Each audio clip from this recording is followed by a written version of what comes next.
बाद second number पे आपको रखा हमने। Thank you so much for managing such a wonderful event. और मुझे खुशी इस बात की है कि जितने लोग मैं एक्सपेक्ट कर रहा था उससे माशाल्लाह बहुत ज़्यादा लोग हैं, और बहुत सारे चेहरे वो हैं जिनसे कभी शायद मुलाकात हुई, कभी शायद किसी को फेसबुक पे देखा, और बहुत सारे लोगों से मैं खुद पहली दफ़ा मिला हूँ, और it's really pleasure for me to see you all. दूसरी बात जी कि मैं बहुत सारी डिटेल्स ऐसा दे चुका है, मैं बड़ी प्रिसाइजली बात करूंगा। जो कोर चीज़ें हैं उसमें सबसे पहले जो स्लोगन असद ने यहाँ पे शुरू किया फैसलाबाद में, और वर्ल्ड वाइड यही चीज़ सब लोग सजेस्ट करते हैं, that is don't compromise on quality. तो तीन बातें हैं: क्वालिटी, पैशन और पेशेंस। ठीक है जी, आपने क्वालिटी पे काम करना है। पैशन, वही लोग इस फील्ड के अंदर सक्सेसफुल है एज अ हॉबीस्ट और एज अ बिजनेस जो कि शौक रखते हैं। बहुत सारे लोग आते हैं, क्योंकि अब ये जो हमारी एक पहले लिमिटेड सी हॉबी थी, मैं थोड़ा सा आपको प्रीवियस हिस्ट्री भी इसको दे दूं कि अब तो माशाल्लाह फैसलाबाद में बहुत सारे और पूरे पाकिस्तान में बहुत सारे लोग हैं। और आज से 7-8 साल पहले हमारे पास कोई इन्फॉर्मेशन नहीं हुआ करती थी। एक बुक जिसको कोई पढ़ता था और वो अपनी जो उसको समझ आती थी उसके हिसाब से करके उसको और लोगों को बता देता था। ना वीडियोस थी, ना जेनेटिक्स का पता था, ना कुछ और। कोई डिजीज़ आ जाती थी तो उसका नॉलेज भी नहीं हुआ करता था।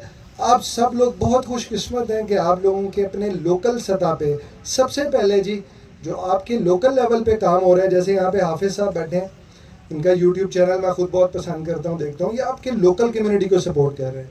इसी तरह बाकी बहुत सारे लोग यहाँ पे प्लान कर रहे होंगे, और बहुत सारे लोग और भी काम कर रहे हैं फैसलाबाद में जो प्रमोट कर रहे हैं। तो अपने लोकल लेवल से आप लोगों ने उसको जो स्टार्ट किया वो बहुत अच्छा है। इन्फॉर्मेशन ओवरलोड है, इन्फॉर्मेशन सबके पास है। हमें यह भी नहीं पता होता था कि किस बर्ड को किससे ब्रीड कराएंगे तो क्या निकलेगा। एक साल गुजर जाता था तो तजर्बे के बाद पता चलता था, ओहो यार ये जो पेयरिंग की थी, अगर इसको वाइस वर्सा कर लेते तो शायद को विजुअल आ जाता। तो आप लोगों के पास, आप बहुत खुशकिस्मत हैं सबसे पहली बात। तो इसमें शौक से काम करें, सब्र से काम करें। थोड़ी सी चीज़ें जो हम मार्केटियर इंक्लूडिंग माई सेल्फ में भी हम बहुत सारी चीज़ों को बहुत हाइप देते हैं, जिससे बहुत सारे लोगों में एकदम से ना इंटरेस्ट डेवलप होता है, लेकिन वो ये समझते हैं कि ओवरनाइट ये सब कुछ जो इन लोगों ने अचीव किया है, जो खड़े होकर बता रहे हैं, ये ओवरनाइट है, जबकि ऐसा नहीं है, इट्स अ लॉन्ग जर्नी। तो कम अज़ कम 3 साल, अगर ये बात आपने मेरी दोबारा सुननी है, कम अज़ कम 3 साल अगर आप पेशेंस से क्वालिटी को सामने रखते हुए और पढ़ के चीज़ों को समझ के वर्किंग करेंगे तो you will be never defeated, और आप लोग सक्सेसफुल ब्रीडर बनेंगे इन टर्म्स ऑफ शौक और in terms of your business.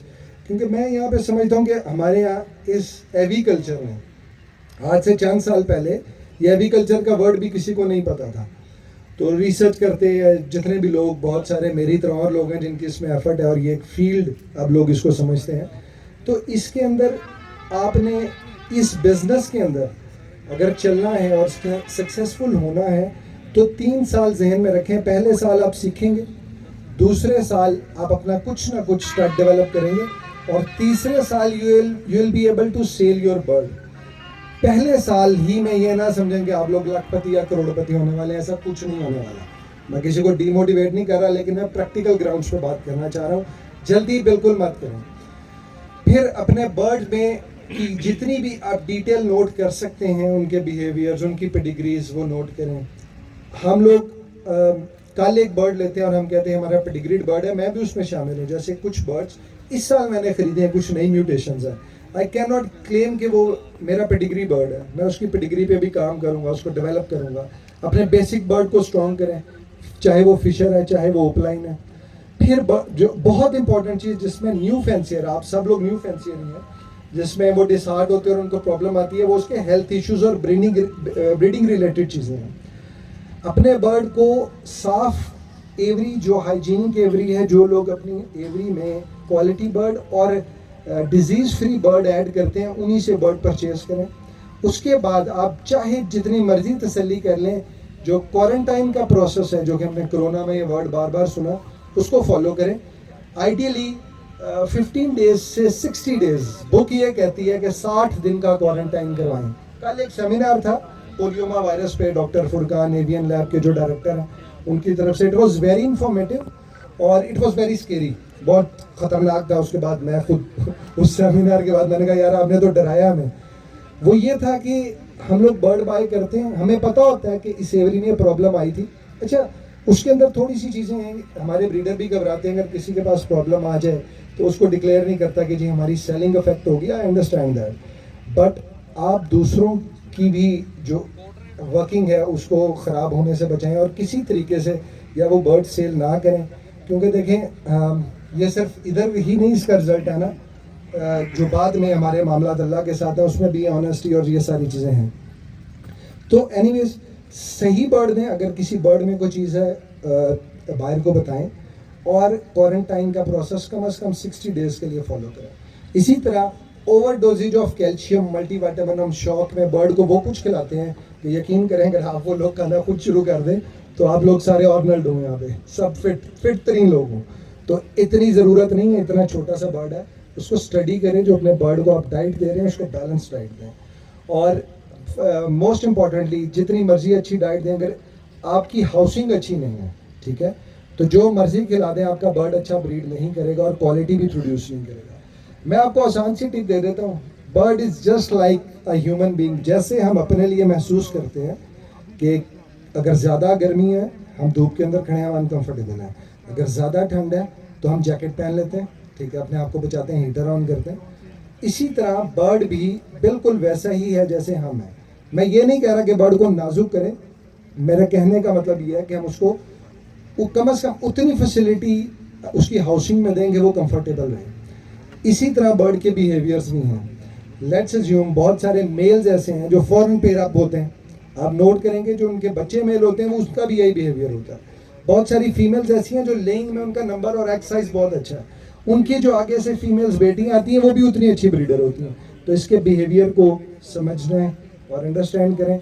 और मैं भी जब सोच रहा था कि मैंने क्या आगे बोलना है तो मेरे जहन में आया कि पाकिस्तान का तीसरा बड़ा शहर है फैसलाबाद, लेकिन मैं ये समझता हूँ कि क्वालिटी में आप लोग नंबर 1 हैं, सब लोग। तो इसी तरह जनाब अपना काम जारी रखें और एट द एंड ये कि हम एज ए नेशन एक पाकिस्तानी हैं और जब भी कभी बात होती है बाहर जाते हैं, बाहर हमारे बर्ड की बहुत डिमांड है, तो हम एक यूनिट कंसिडर होते हैं, एक यूनिट, कोई सिटी नहीं, कोई सोसाइटी नहीं, कोई कुछ नहीं।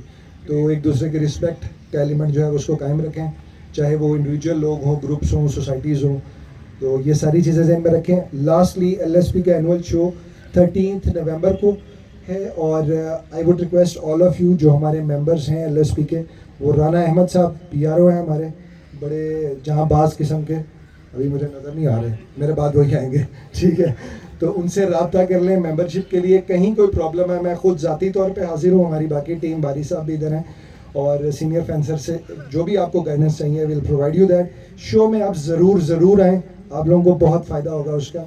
और आप लोग जो नहीं आएंगे वो मिस करेंगे, जो आएंगे वो ये फील करेंगे कि हमने पहले कभी क्यों नहीं आए।